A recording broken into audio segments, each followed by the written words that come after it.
El Ministerio Apostólico de Enseñanza y Predicación Rema Internacional presenta hoy al Reverendo Fernando García Sotomayor con la proclamación de las buenas nuevas de Dios para tu vida. El mensaje de ayer, el mensaje de hoy y el mensaje para la eternidad a los que tienen hambre y sed de la palabra de Dios. Un querigma de Dios para el que oiga, el que tiene oídos para oír. Escuche el dabar del Eterno a las naciones. Ahora es el tiempo para recibir el rema del Espíritu Santo a tu espíritu. Escuchemos con fe la memra del Señor para el alma.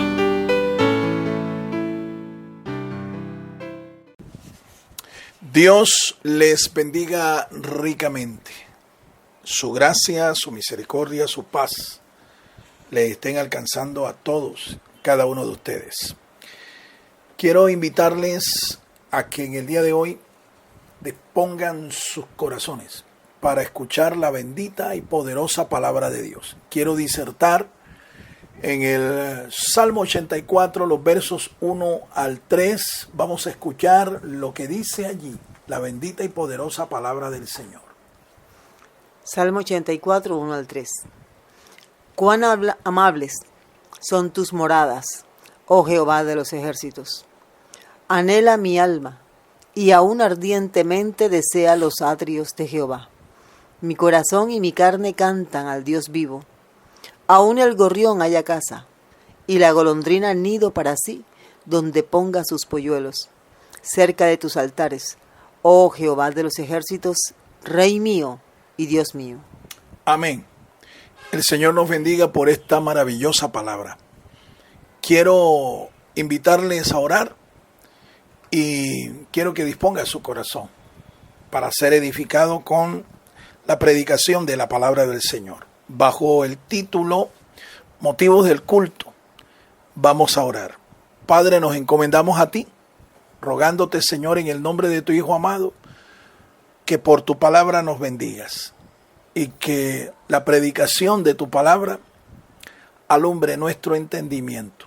Muchas gracias, Señor. Reprendemos todo aquello que se oponga a este propósito y te rogamos, Padre Celestial, que tu palabra edifique nuestras vidas espirituales, que nos guíes hacia todo aquello que es verdadero, que es recto, que es sano y que contribuya a nuestro crecimiento y edificación espiritual. En el nombre de Cristo Jesús, nuestro Señor. Amén.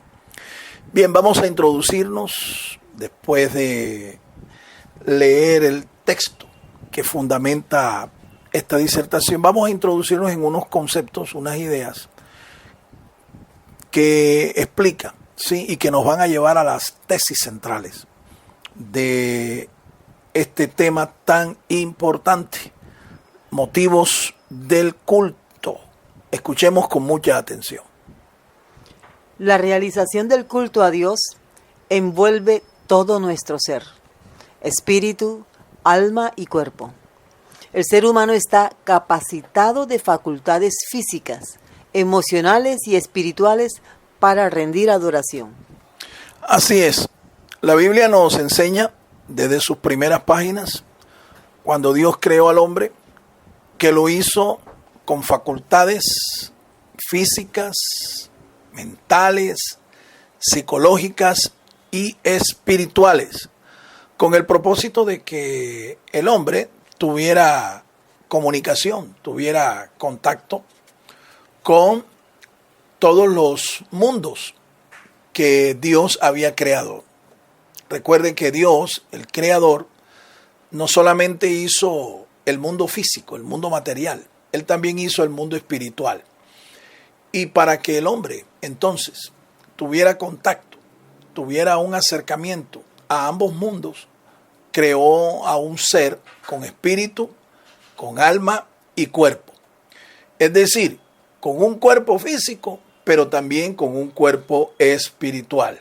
Por eso es que nosotros podemos tener contacto con ambos mundos. Con el mundo físico a través de nuestros 5 sentidos físicos básicos, ¿sí? La vista, el olfato, el gusto, el tacto y el oído. Y también tenemos sentidos espirituales que nos facilitan, ¿sí?, la tarea de poder contactarnos con el mundo espiritual, el mundo donde vive nuestro Dios, nuestro Creador.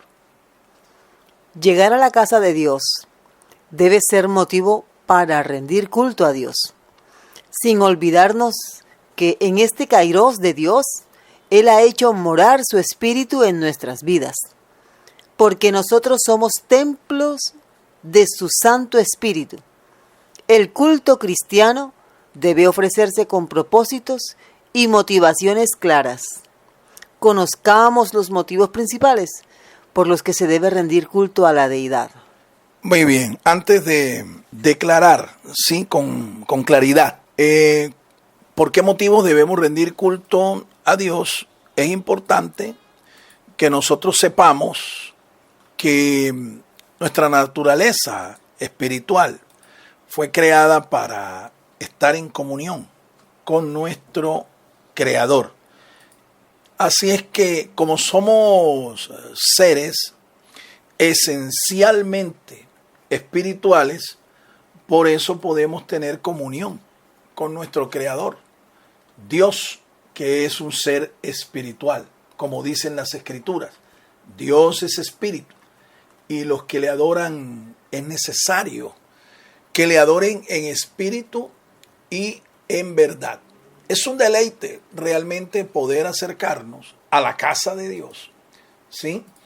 Para tributarle a Él cultos, por cualquier motivo, por cualquier motivo.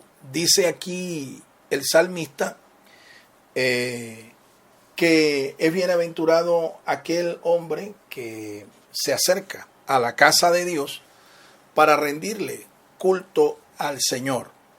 Era motivo de alegría, motivo de gozo, poder acercarse a la casa de Dios. Esto era una experiencia vivida por los salmistas y por todos los judíos piadosos en el Antiguo Pacto. También por los primeros cristianos. Era un deleite, era un gozo poder acercarse a la casa de Dios.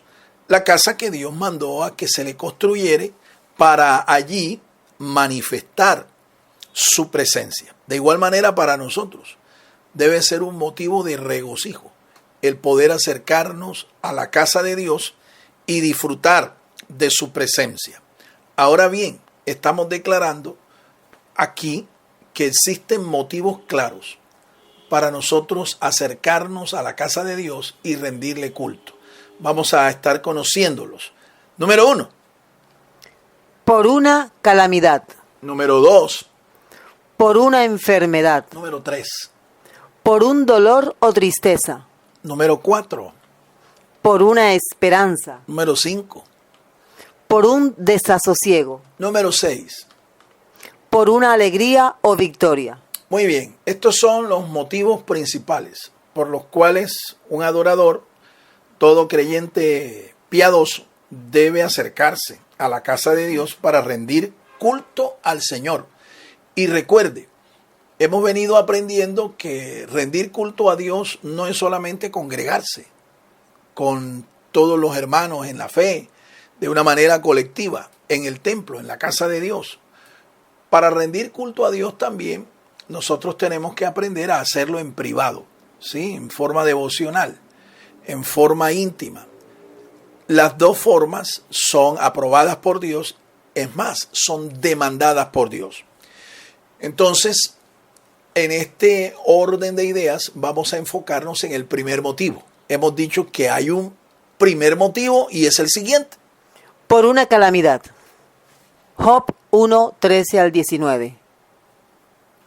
Vamos a escuchar cómo en la experiencia del patriarca Job, él nos enseña, nos da una pauta para aprender a rendirle culto, adoración al Señor.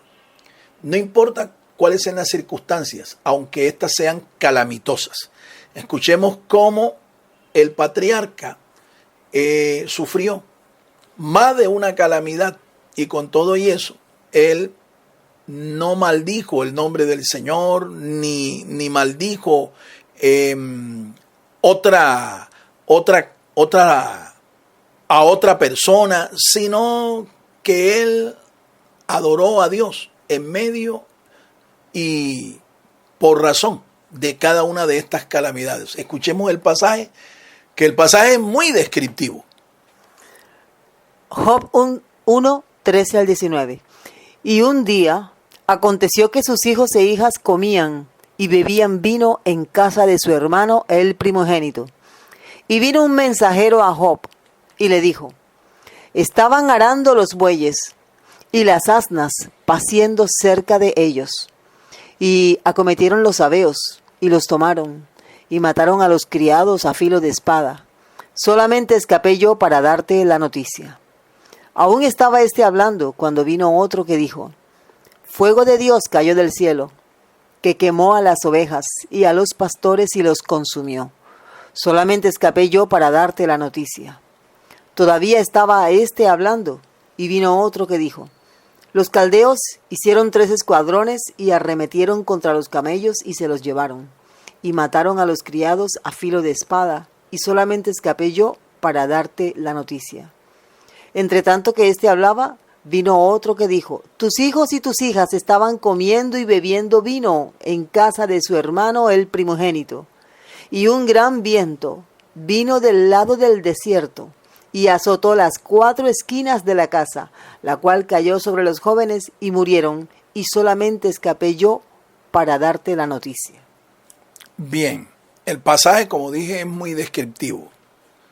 Job fue sometido a por lo menos 3 o 4 calamidades. Cada una de ellas constituyó una desgracia en la vida de Job y de su familia, sus hijos, sus posesiones. Es terrible realmente lo que Job experimentó. No es cualquier persona que experimenta unas situaciones como estas y aún conserva su fe, aún conserva su confianza y su fidelidad a Dios.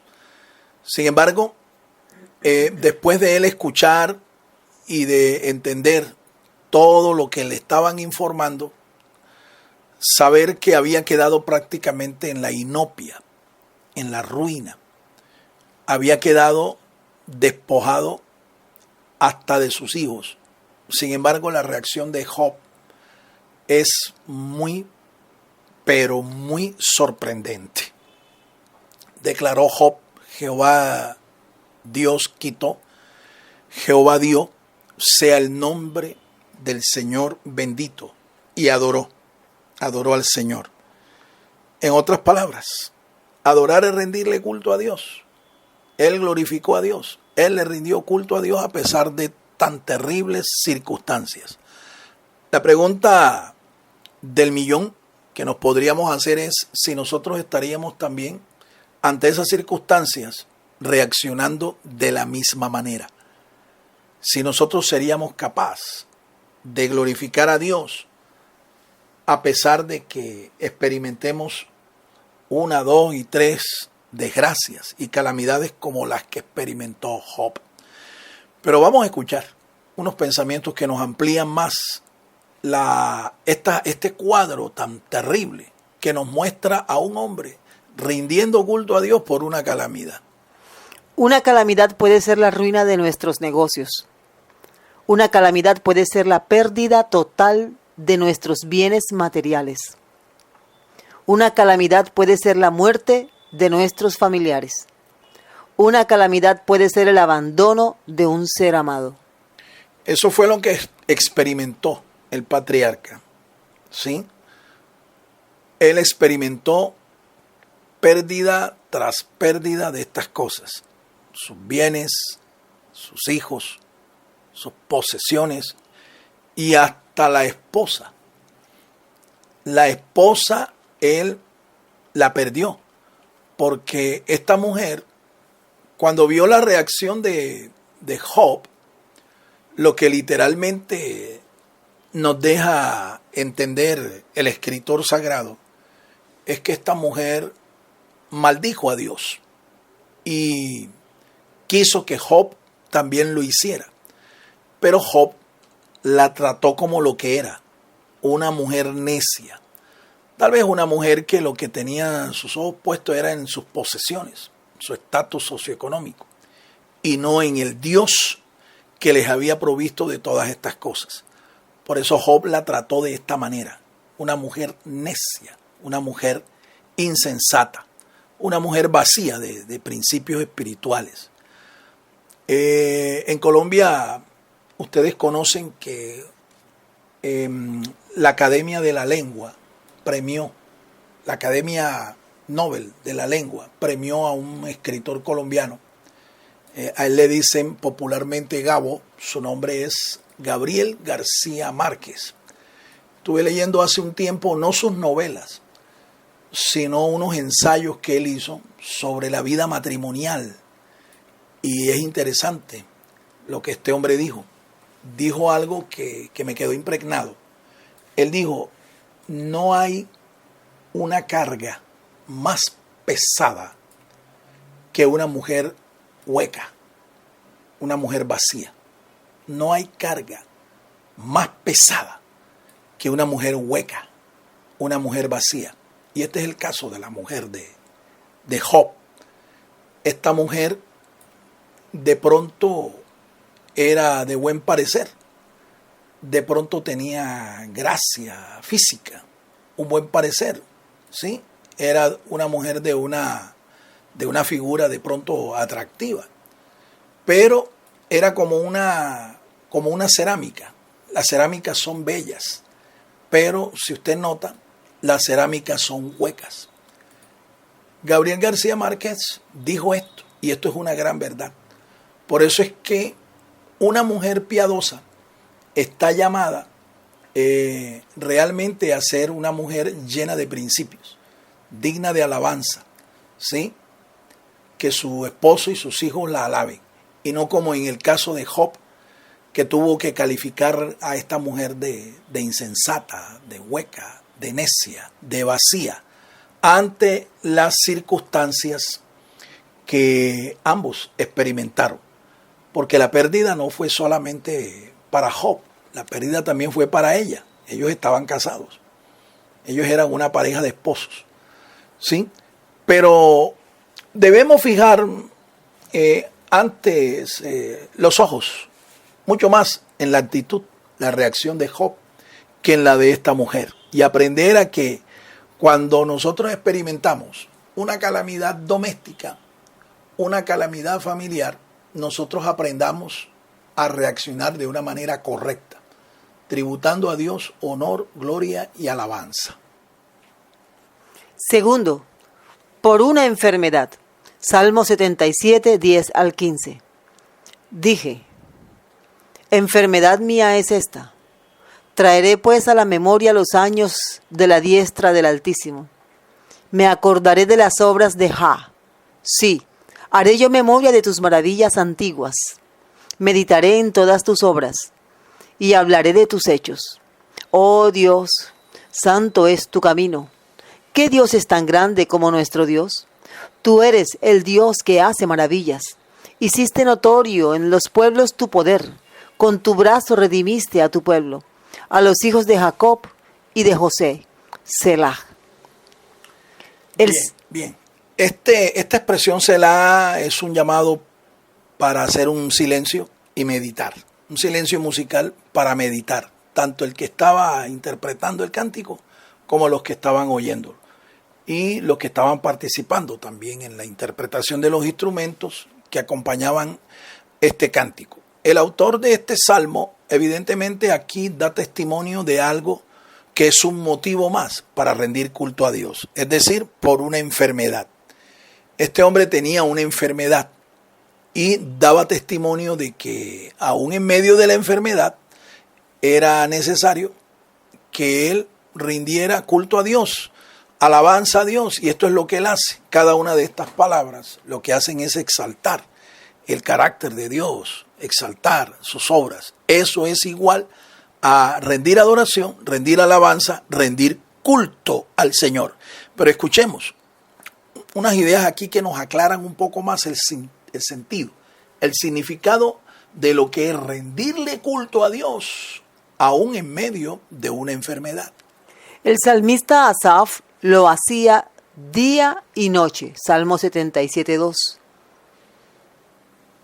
Asaf es el autor de este salmo. Y dice que él, en medio de su enfermedad, adoraba y alababa al Señor. Y lo hacía de día y de noche. Es algo difícil de comprender porque cuando uno está enfermo, lo más lejos que uno tiene es rendirle culto al Señor. Pero aquí vemos el testimonio de este hombre, que lo hacía. Y esto es ejemplar, totalmente ejemplar, para que nosotros también aprendamos a actuar correctamente, aun cuando estamos enfermos, y aprendamos a tributar a Dios alabanza, adoración, aprendamos a tributarle a Dios culto. El cristiano, en medio de la enfermedad, debe recordar el poder, las maravillas y los hechos de Dios. Así es. Si hay algo de lo cual yo pueda dar testimonio es acerca de esto, el poder, las maravillas de Dios. Hace un tiempo yo padecí una fuerte crisis de salud y en medio de esta crisis de salud, con una terrible fiebre de más de 40 grados centígrados, yo meditaba en las noches, sobre todo, meditaba en las noches. Y vino a mi corazón una instrucción del Espíritu Santo. El Espíritu Santo me enseña que comenzara a meditar en el poder del nombre de Dios, el nombre del Señor. Y eso comencé a hacerlo. Ahora, el nombre de Dios no solo es uno. En las Escrituras, el nombre de Dios se revela de varias formas. Así es que yo comencé a meditar en esos nombres. El nombre Elohim, el nombre El, el nombre Elohé, el nombre El Shaddai, el nombre El Altísimo, el nombre de Dios, Hashem, su nombre, como se dice en hebreo. Y comencé a meditar y a meditar y a meditar. Y es increíble que cuando yo comienzo a meditar en el nombre del Señor, en el poder que hay en este nombre, yo empecé a experimentar sanidad, empecé a experimentar liberación. Esa opresión de esa enfermedad se fue. Y puedo dar testimonio hoy de que meditar en el nombre del Señor en medio de una enfermedad es un acto liberador.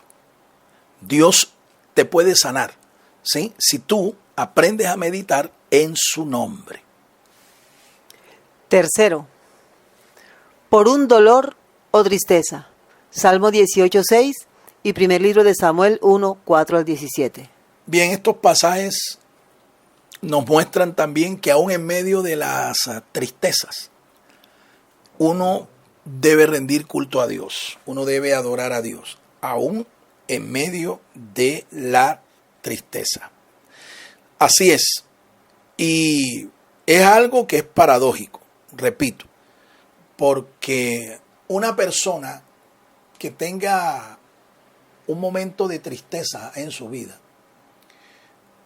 lo que más lejos siente es cantar, adorar, tributar culto a Dios. Pero aquí hay una instrucción clara para que nosotros lo hagamos. Porque la alabanza tiene un poder espiritual que desata la gloria de Dios sobre nuestras vidas. Vamos a escuchar estos testimonios escritos aquí en la Biblia para confirmar lo que estoy diciendo. Salmo 18:6. En mi angustia invoqué a Jehová y clamé a mi Dios.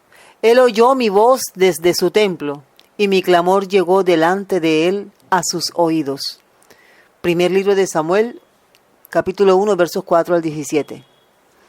Y cuando llegaba el día en que Elcana ofrecía sacrificio, daba a Penina su mujer, a todos sus hijos y a todas sus hijas, a cada uno su parte. Pero a Ana daba una parte escogida, porque amaba a Ana, aunque Jehová no le había concedido tener hijos. Y su rival la irritaba, enojándola y entristeciéndola, porque Jehová no le había concedido tener hijos. Así hacía cada año. Cuando subía a la casa de Jehová, la irritaba así, por lo cual Ana lloraba y no comía.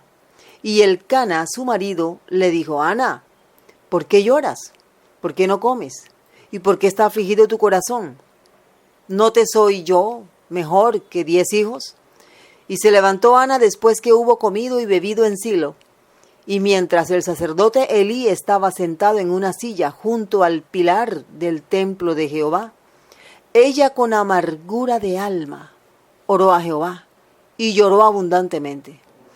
E hizo voto diciendo: Jehová de los ejércitos, si te dignares mirar a la aflicción de tu sierva, y te acordares de mí, y no te olvidares de tu sierva, sino que dieres a tu sierva un hijo varón, yo lo dedicaré a Jehová todos los días de su vida, y no pasará navaja sobre su cabeza. Mientras ella oraba largamente delante de Jehová, Elí estaba observándola, la boca de ella. Pero Ana hablaba en su corazón, y solamente se movían sus labios, y su voz no se oía, y Elí la tuvo por ebria. Entonces le dijo Elí: ¿Hasta cuándo estarás ebria? Digiere tu vino. Y Ana le respondió diciendo: No, Señor mío, yo soy una mujer atribulada de espíritu. No he bebido vino ni sidra, sino que he derramado mi alma delante de Jehová. No tengas a tu sierva por una mujer impía, porque por la magnitud de mis congojas y de mi aflicción he hablado hasta ahora. Elí le respondió y dijo: Ve en paz, y el Dios de Israel te otorgue la petición que has hecho. Bien, tenemos aquí dos historias. La primera está registrada allí en el libro de los Salmos, capítulo 18, salmo escrito por el rey David, en uno de sus momentos de más grande tristeza, de más grande congoja. Antes de que David fuera empoderado como rey sobre Israel, él sufrió la persecución encolerizada, encarnizada de Saúl, el primer rey que fue empoderado en Israel. David sufrió por mucho tiempo la persecución de este hombre. Y pues él incluso tuvo que huir, tuvo que escapar para salvar su vida. Pero en medio de sus aflicciones, en medio de sus tristezas, en medio de sus amarguras, David tributaba al Señor culto y lo hacía de una manera angustiosa, como ustedes pueden observar del Salmo 18. Igual nosotros, los creyentes, hoy en día tenemos que hacer lo mismo. Pero, ¿qué vemos en la actualidad? Lo contrario. Cuando una persona experimenta un momento, un tiempo de tristeza, de congoja, en vez de acercarse a la casa de Dios, lo que hace es que se aleja y comienza un encerramiento en sí mismo. ¿Sí? Y de esta manera, pues, obviamente, la tristeza lo encadena, lo encarcela, le quita su libertad, le quita el gozo.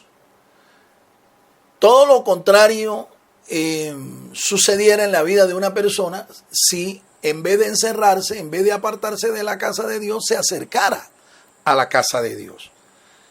El mismo salmista escribe allá en el Salmo 16: en tu presencia hay plenitud de gozo, delicias a tu diestra para siempre. Bendito y alabado sea el nombre del Señor. Esto es algo que hay que aprender, mi hermano, y hay que ponerlo en práctica, porque es en la casa del Señor donde nuestras tristezas terminan, donde nuestras tristezas acaban, en la casa de Dios. La otra historia nos habla de una mujer llamada Ana, ¿sí? Esposa de un varón llamado Elcana. Ellos eran judíos piadosos. Ana era la concubina y Ana estaba llena de una profunda tristeza, de una amargura de alma. ¿Por qué? Porque no había podido engendrar y darle descendencia a su marido. No lo había podido hacer. Las escrituras aquí nos narran que anualmente iban a la casa de Dios a, efectivamente, como dicen las escrituras, a rendir culto al Señor. Por lo menos en 3 ocasiones en el año debían hacerlo. Los adultos mayores de 20 años ir a la casa del Señor 3 veces en el año en las 3 principales festividades. No se nos dice aquí cuál era, pero de hecho ella estaba en la casa de Dios aún antes de que Salomón construyera el templo. Aquí dice las escrituras que estaban en Silo. La casa de Dios aquí estaba en Silo, el templo estaba en Silo. Ese fue un templo, un lugar que David construyó, ¿sí? David construyó y allí ministraban los sacerdotes y allí tributaba el pueblo sacrificios para la gloria del Señor. En esta condición, Ana llegó a la casa de Dios y comenzó a orar en silencio y a dar a conocer su tristeza delante del Señor, sin abrir la boca. Incluso se ve aquí la profunda tristeza de esta mujer, la amargura, porque ni siquiera hablaba. Esta mujer medio abría los labios y hablaba más que todo era con el corazón. El sacerdote Elí la observó y este hombre creyó, este sacerdote creyó que esta mujer estaba enferma o estaba ebria, borracha, y la censuró por eso. Pero ella le hizo ver con claridad que ella no estaba ni borracha, no estaba ebria, ni estaba enferma. Tendría sí tal vez aflicción de espíritu, una enfermedad emocional, sentimental. Y cuando este sacerdote se enteró de cuál era la real condición de esta mujer y el voto que esta mujer había hecho delante del Señor, la bendijo. Las escrituras nos siguen diciendo allí que al año esta mujer cuando regresó, el Señor le concedió el deseo de su corazón, le concedió el voto, le concedió un hijo y no fue cualquiera, ¿sí? Quien le nació a esta mujer y finalmente pues lo consagra al Señor. Quien le nació es el profeta Samuel. Samuel, ¿sí? El hombre que marcó una transición entre el tiempo de la judicatura y el tiempo de los profetas, el profetismo clásico. Un personaje importante en la historia de Israel. ¿Sí? Esta mujer fue premiada por el Señor porque ella lo consagró al Señor, lo dedicó al Señor como un nazareo. Y Dios le devolvió a ella la bendición de tener 5 hijos. Ella le sembró uno al Señor. Dios le concedió tener 5 hijos. Fíjense ustedes, cuando una persona se acerca al Señor, aún en medio de estas circunstancias, con una profunda tristeza, con amargura en su corazón, pero clama al Señor, el Señor no solamente sana la amargura, sana la tristeza, sino que el Señor bendice, ¿sí? Y la vida de una persona puede ser cambiada totalmente después de hacer esto. Así es que si esto pasó con Ana, también puede pasar contigo, también puede pasar conmigo o con cualquiera que de una manera correcta le tribute a Dios culto, alabanza y adoración, aún en medio de una profunda tristeza. Cuarto, por una esperanza. Nehemías 8, 1 al 8. Bien, aquí en este libro de Nehemías nos estamos remitiendo al tiempo en que el pueblo regresó del exilio en Babilonia. Dios usó a 3 personajes a los que empoderó, respaldó, para que hicieran básicamente 3 cosas. Uno de ellos lo empoderó para que regresara con parte del pueblo y empezara la reconstrucción del templo. Ese fue el príncipe Zorobabel, descendiente de la casa real de David. El otro personaje es Esdras, sacerdote que restauró el ministerio sacerdotal en la casa de Dios, una vez que se reconstruyó la casa de Dios. Y el tercero de ellos es Nehemías. Nehemías reconstruye los muros de la ciudad y todo el sistema socioeconómico de la ciudad. Una ciudad, una provincia que estaba literalmente en ruinas, pero Dios usó a este personaje para restaurar, para reparar el estado deprimente en el que se encontraba. Bien, esto y principalmente la consagración del templo y de las murallas trajo lo que se llama esperanza en la nación, porque ellos habían perdido ya toda esperanza de volver a su tierra, de recibir a un Mesías que había sido prometido por los profetas. Pero cuando Dios les permitió hacer estas cosas, la esperanza volvió a sus corazones. La esperanza volvió a toda la nación. Vamos a escuchar lo que dice aquí la Sagrada Escritura.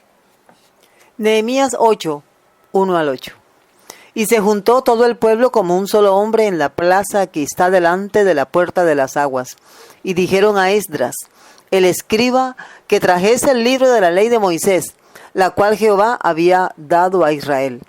Y el sacerdote Esdras trajo la ley delante de la congregación, así de hombres como de mujeres, y de todos los que podían entender, el primer día del mes séptimo. Y leyó en el libro delante de la plaza que está delante de la puerta de las aguas, desde el alba hasta el mediodía, en presencia de hombres y mujeres, y de todos los que podían entender, y los oídos de todo el pueblo estaban atentos al libro de la ley. Y el escriba Esdras estaba sobre un púlpito de madera que habían hecho para ello, y junto a él estaban Matatías, Sema, Anías, Urías, Hilcías y Maasías. A su mano derecha y a su mano izquierda, Pedaías, Misael, Malquías, Azún, Asbadana, Zacarías y Mesulam. Abrió pues Esdras el libro a ojos de todo el pueblo, porque estaba más alto que todo el pueblo, y cuando lo abrió, todo el pueblo estuvo atento. Bendijo entonces Esdras a Jehová Dios grande, y todo el pueblo respondió, amén, amén, alzando sus manos, y se humillaron y adoraron a Jehová, inclinados a tierra. Y los levitas, Jesúa, Bani, Serebías, Jamín, Acub, Sabetai, Odías, Maasías, Kelita, Azarías, Josabet, Anán y Pelaía, hacían entender al pueblo la ley, y el pueblo estaba atento en su lugar, y leían en el libro de la ley de Dios claramente, y ponían el sentido, de modo que entendiesen la lectura. Amén. Poderoso pasaje. Aquí vemos parte de la restauración ministerial y sacerdotal que hace Esdras. Parte de esa reforma consistía en volver otra vez a las escrituras, a la lectura de las escrituras, la Torá, los profetas, los escritos sagrados. Esto lo hizo el sacerdote Esdras, un poderoso escriba, al que Dios usó, como ya lo hemos estado escuchando. Aquí hay algo interesante. Este pueblo, por medio de la lectura de las escrituras, fueron alentados en su esperanza. Hay una narración allá en el libro de Nehemías, en el capítulo 9, usted puede hacerlo en su casa, en donde después de escuchar la lectura, el pueblo lloró porque se dieron cuenta pueblo se lamentó porque se dieron cuenta que habían quebrantado por muchos años la palabra del Señor. Entonces, llorando, gimiendo y aún ayunando, se levantó un profeta y le dijo a Esdras y a todo el pueblo que aún había esperanza para Israel. Aún había esperanza para Israel. Y eso es así. Cuando nosotros, aún en medio de cualquier desgracia, nosotros nos volvemos al Señor, nos volvemos a su palabra, Dios hace renacer la esperanza en nuestros corazones. Y se dice que la esperanza es lo último que se pierde. Efectivamente, esta gente había perdido todo, literalmente, incluso hasta la lengua nativa. Ya ni hablaban la lengua nativa. Pero ellos fueron alentados, en ellos renació la esperanza después que estos hombres de Dios hicieron su parte en esta tarea de la restauración y alentaron al pueblo, ¿sí? Hasta con una palabra profética. Así es que, mis amados, aun cuando se hayan perdido las esperanzas, nosotros debemos seguir rindiendo culto, alabanza y adoración a nuestro Dios. Quinto, por un desasosiego. Daniel 2, 10 al 23. Bueno, aquí nos remitimos al tiempo donde el pueblo del Señor, más exactamente el reino del sur, en cuya capital era Jerusalén, fueron llevados cautivos en el año 586 a.C. por Nabucodonosor. Nabucodonosor los llevó cautivos en 3 excursiones que hizo. La última de ellas, pues, llevó a Daniel y llevó a unos cortesanos allá, a Babilonia.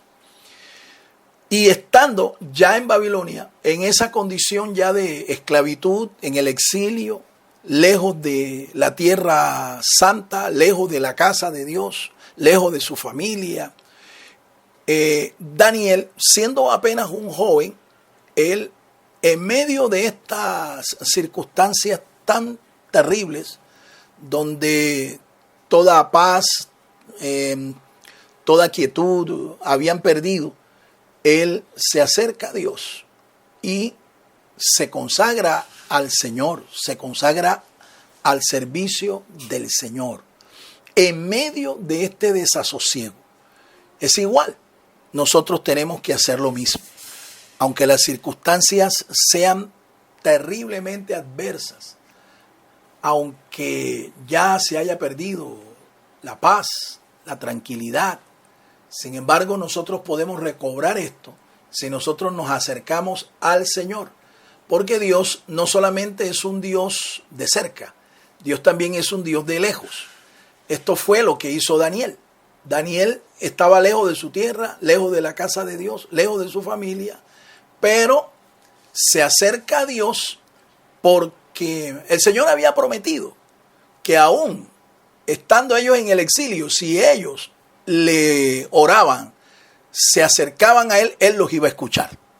Así es que ponga mucha atención. ¿Cómo dice la Escritura en este pasaje? Daniel 2, 10 al 23. Los caldeos respondieron delante del rey y dijeron: no hay hombre sobre la tierra que pueda declarar el asunto del rey. Además de esto, ningún rey, príncipe ni señor preguntó cosa semejante a ningún mago, ni astrólogo, ni caldeo.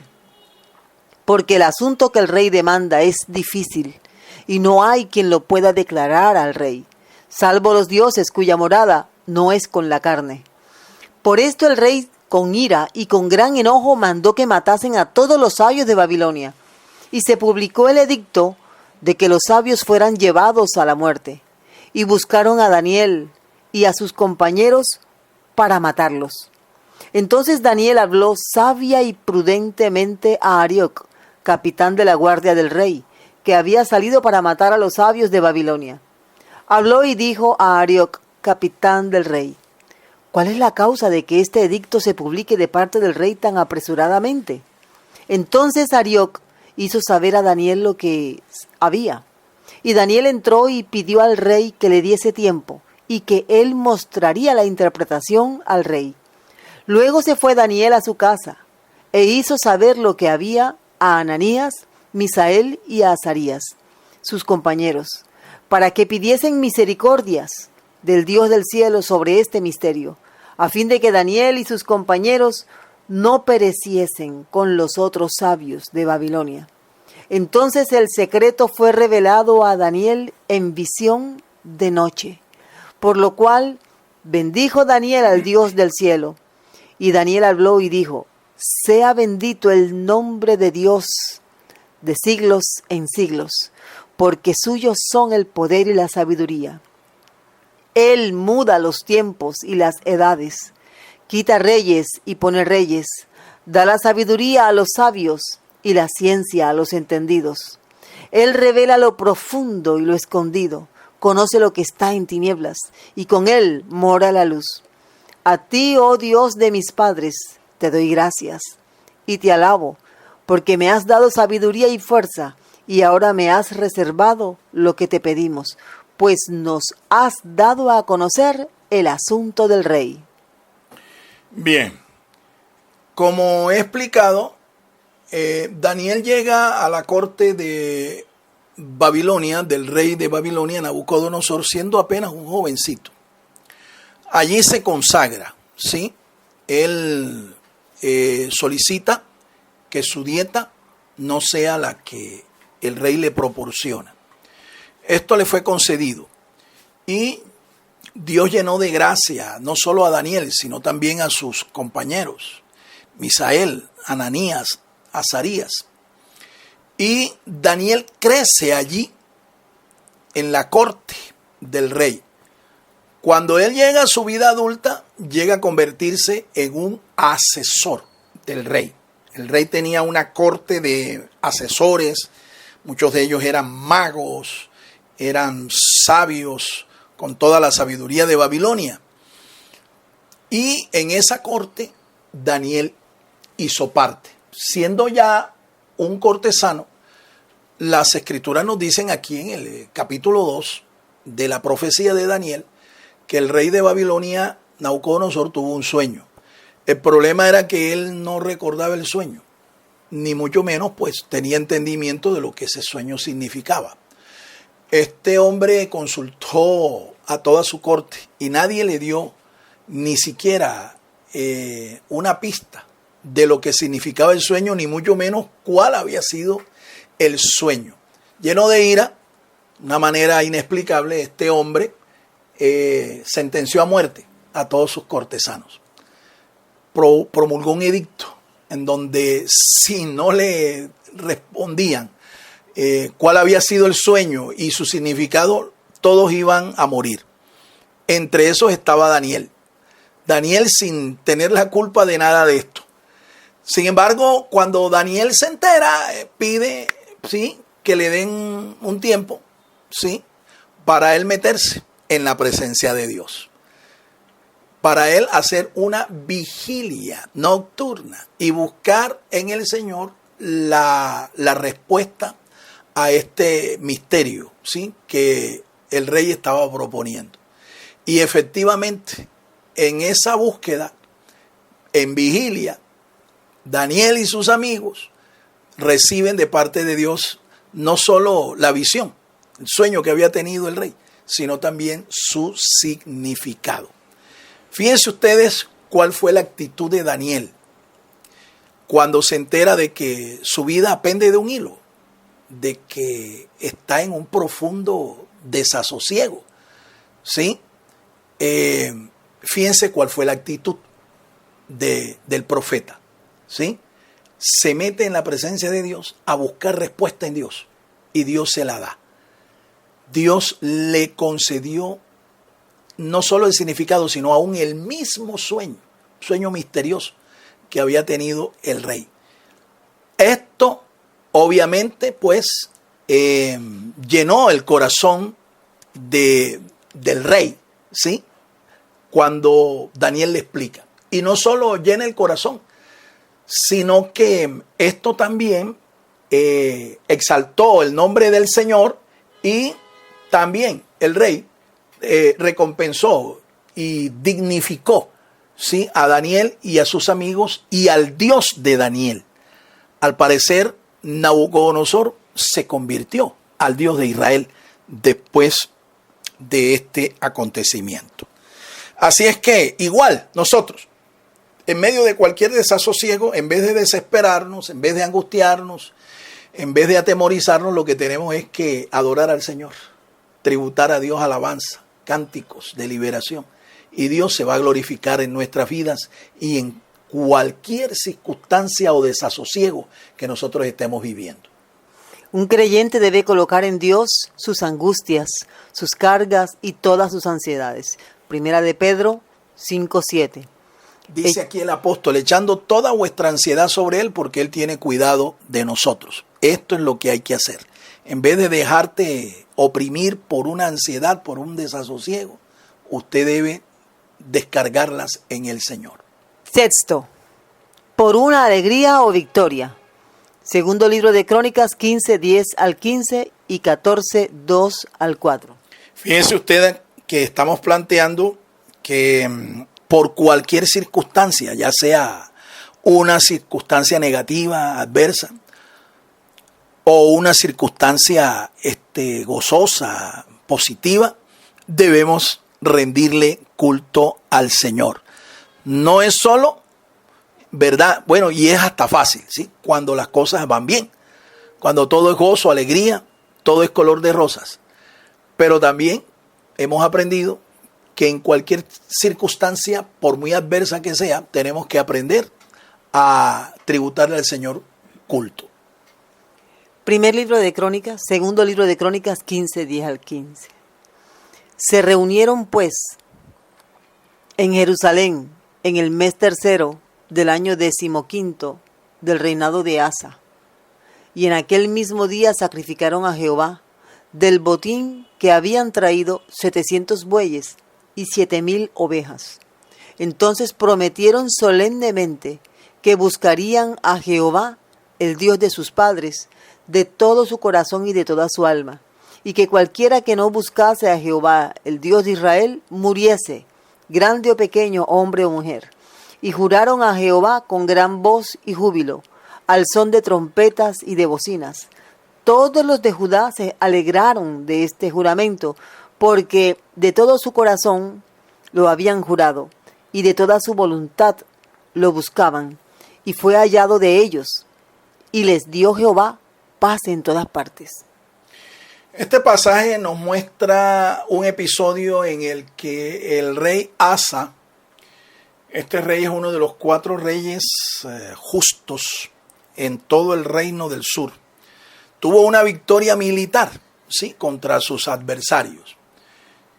No solo repartieron despojos de su victoria, ¿verdad?, sino que ellos se conjuraron delante del Señor a rendirle culto siempre, en todo tiempo y bajo juramento.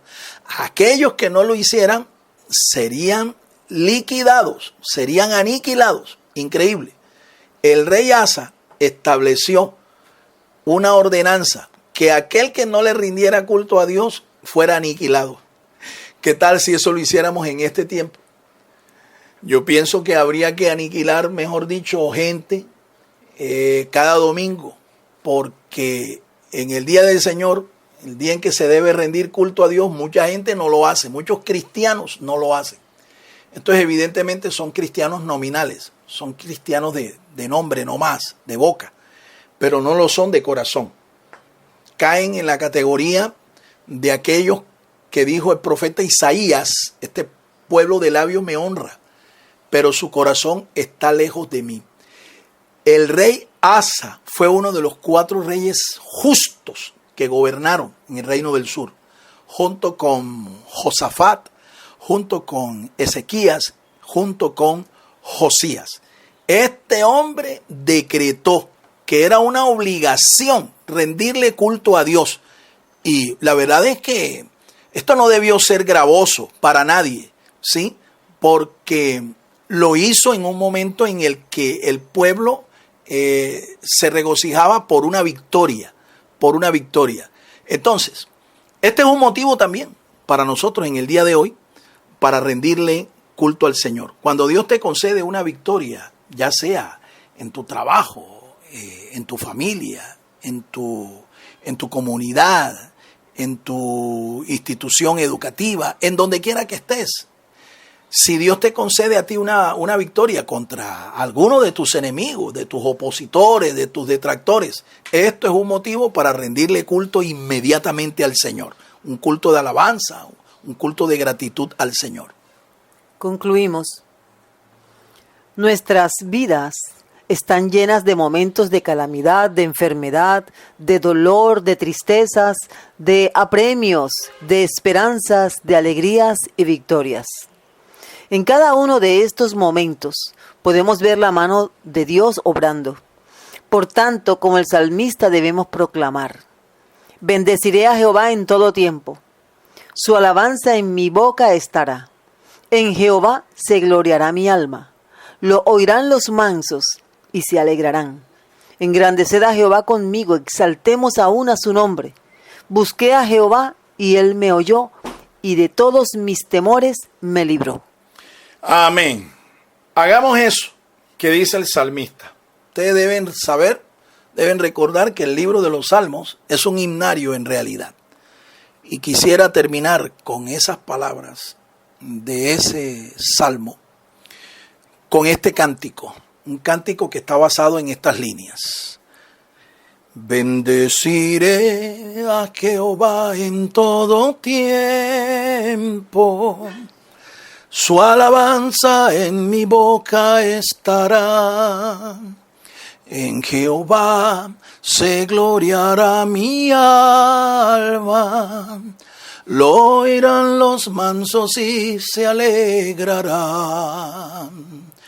Engrandeced a Jehová conmigo y exaltemos aún a su nombre. Busqué a Jehová y él me oyó, y de todos mis temores me libró. Busqué a Jehová y él me oyó, y de todos mis temores me libró. Dios le bendiga, Dios le guarde, y hasta una próxima ocasión cuando estaremos nuevamente con ustedes. Shalom, Ubrajá Adonai, paz y bendición del Señor. Hasta entonces. El Ministerio Apostólico Rema Internacional pone a disposición esta predicación. Ofrecemos ministración a simposios, seminarios, campañas evangelísticas, educación globalizada sana y de carácter interdenominacional. Escríbanos a ministerioremainternacional@gmail.com o llámenos al celular 316-270-7181.